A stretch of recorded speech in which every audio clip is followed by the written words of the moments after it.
I don't know if you guys noticed on social media, we moved to about 2 weeks ago. 2 weeks ago yesterday, I guess, to be exact. Yesterday. Yeah. And throughout the move, I kept, saying to myself or saying to Janelle, there's so many little tips that people could, benefit from. We get to tell our clients some of these tips that we're stumbling upon, right? To make your move just a little bit easier, things you just may not think about until it's too late or until last minute. So we jotted down a few tips. There's this very official list of mine that I jotted down. You can barely read my writing there. I jotted them down so quick. And Janelle has a few of her own as well, which her memory, she doesn't need to jot them down. So in case they help anyone out there, really, I was going to say our clients, but anyone out there, we're just going to run through them in no official order. So I'll start since I have more, I guess, but bins.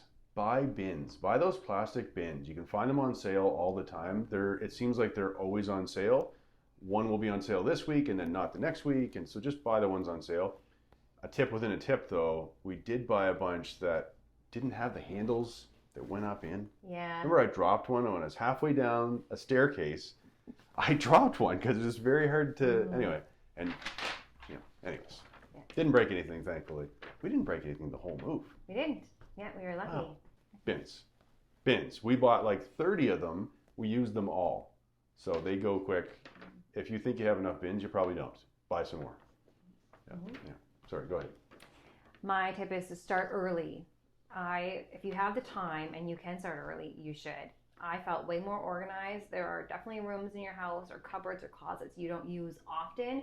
You can start by getting those packed up early and tucked into the side so that it's not a daunting task to have 3 days of nonstop packing. Leading up to the move, she had a room that was like full. Yeah. Of boxes on top of boxes where she had been packing for weeks leading up to it. I was more of a last couple days kind of let's just go at it. You have different styles of packing. I find when you're packing dishes too, you just throw them in there. You know what, if you break a few, whatever, it's not worth the time to wrap them all in paper. And anytime I moved over the years. I'm so glad I packed the dishes. Freezer food. So plan ahead for that. You might even ask the person selling the house or the realtor, get your realtor to ask the seller's realtor if they would mind if during the final walkthrough, for example, you bring your freezer food and throw it in the freezer ahead of time because you don't want it sitting around on the moving day. And if that's not going to work for you, get the ice boxes ready and the ice. Get them ready. Be all set the morning of your move. Purge while you pack. I think there are lots of items you probably don't use and you will stumble upon them while you're packing. Get rid of them right then, whether you're donating them, whether they're straight trash, no matter what it is, get rid of them while you're packing. What is the point of packing them up and then having to find a home again for these things that you don't use? So declutter and simplify your things while you're packing. The younger me would never catch myself saying this, but yeah, that's such a good, it feels good when you purge. It really does. Yeah, it does. The younger me would be like, yeah, right, no, I'm going to use that someday. Anyways. I think your current self still says that a lot. I do, for sure. But I've also done some big purges, and it does feel good. Expect a few things to be wrong with the new place. Don't get too bent into shape. If there's a plug that doesn't work over here or whatever. With ours, there was a few extra things that are hot and cold in the main shower that we're using is backwards. I think it's backwards in another place too. I think so. Yeah, anyways. For example, right? And then there's like half our heating system was shut off. The valves were shut off. I don't know why. Turn the valves on, right? One section still doesn't work. One room. But expect a few things to go wrong. Don't get too bent out of shape. You do what you can ahead of times with inspections and stuff like this. But anyway. Label and label well. Especially if you take my earlier tip about boxing early. You're going to want good labels on things because there is one or two things I maybe needed to go find after it was packed. And I would have benefited from things being really well labeled so that you can look at the box and know exactly what's in it and where it's going. That was definitely a fault of mine. That was actually a part I didn't read far enough. What's that say? Oh, you can't read my... I cannot. Was it? Okay, it says use Sharpie. I scribbled this down real quick. Use Sharpie with the bins. Just right in the bins with a Sharpie. That was, yeah. So we did have one that overlapped. Have a cleaner all set to go.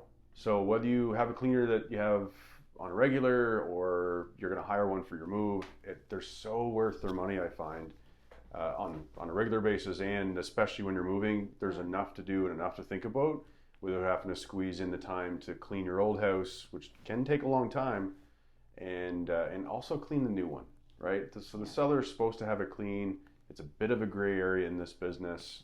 A lot of times I write that in as a clause, but if you're in competition, maybe you don't want to, and you take your chances. So you want to have your cleaner kind of set up to clean the old place and then go right to the new place when you can get in there and clean the new place and give you one less thing. Yeah.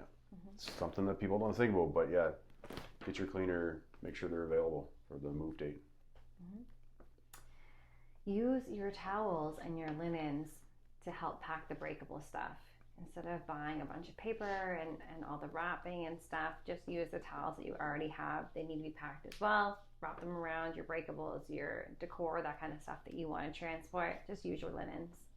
Didn't we already talk? We weren't gonna pack like that. We were just gonna throw all the dishes in and not worry about it. You would have packed like that. Yeah, I'm just joking. That's actually a good tip with the towels. Yeah. Keep your tools handy. Don't pack your tools at the back of the truck, right? Keep them handy as you're going to need them for taking that bed frame apart you didn't think about till last minute, right? Even hanging things at the new place, like TV mounts and things like that. Keep your tools handy. Yep. Get a good playlist going. It is morally defeating to pack all that stuff. And just when you think you've packed the last kitchen cupboard, you find another one. So find yourself some good tunes. I really channeled my 1990s country. Reba and I were besties during this. Made me feel better. Get some good music on the go. Keep your morale up. Yeah, have a plan for your liquids as well. If you're dealing with movers, they don't move liquids. I don't know if you remember that from other times you've moved, but they don't move liquids. Have a plan because I find there's so many little things. You're like, oh, I'll throw that in my vehicle. And in the end, your vehicle is packed tighter than the moving trucks, right? So have a plan for those liquids there too. Plan on taking those, save space for them. Are you out of tips? No, I have one more. Oh, nice. You should pack all of your artwork in your own personal car. You should lay it down with a blanket, another blanket, throw blankets. Again, you're using those same linens that you could be using for packing, but artwork can get damaged so easy. It's not something that you want really movers moving, and it's not something you want to throw into a U-Haul and have beat around. Put it in the back of your trunk. I had go bag here too. That's pretty much goes without saying. Yeah. Have a go bag. Like you're going away for a couple days, Because we're going out of here. It's true. Yeah. But have your deodorant and your cologne or your whatever, 2 days worth of clothes and all that stuff. Socks. Ask for permission for movers to unload the truck before it closes. Ooh, that's a no-no, right? If you ask a lure. Why? Sometimes people worry about that and other sellers may not as much. We didn't. I'm fine. They're not going to burn the house down. What's the chances? You got to take a little bit of risk in life. And you know what? If it helps their move go a little bit easier, they're not paying movers to sit in the driveway and wait for it to close. I feel good about that as a seller. So it's worth an ask sometimes. And you're not going to push and get upset if the seller says no. But it might be worth an ask because maybe there are sellers like ourselves that are like, you know what? What's the worst that can happen? Yeah, you can move. And my last one is mail forwarding with Canada Post. It's not costly. You can do it for 4 months or 6 months or a year. To me, it's so worth the money that you don't have to worry about. Now, I don't know if all packages. Amazon, we still have to worry about, I think, because Canada Post wouldn't be, that would be a delivery driver, but don't buy anything leading up to, but for regular mail, Canada Post mail forwarding, well worth doing. Hope these help. Yeah, I hope these help. And just remember, you're moving into your new spot. It's so much fun. It's exciting. But hopefully these tips will help make it just a little easier. It is hectic and stressful, isn't it? Like a little bit. Yeah, but you will get through it and keep looking ahead. And the playlist was a good tip because get those tunes going. Yeah. Once you're in, you're unpacking. It starts to get fun. The stress level starts to, get a little better. So, see you next time.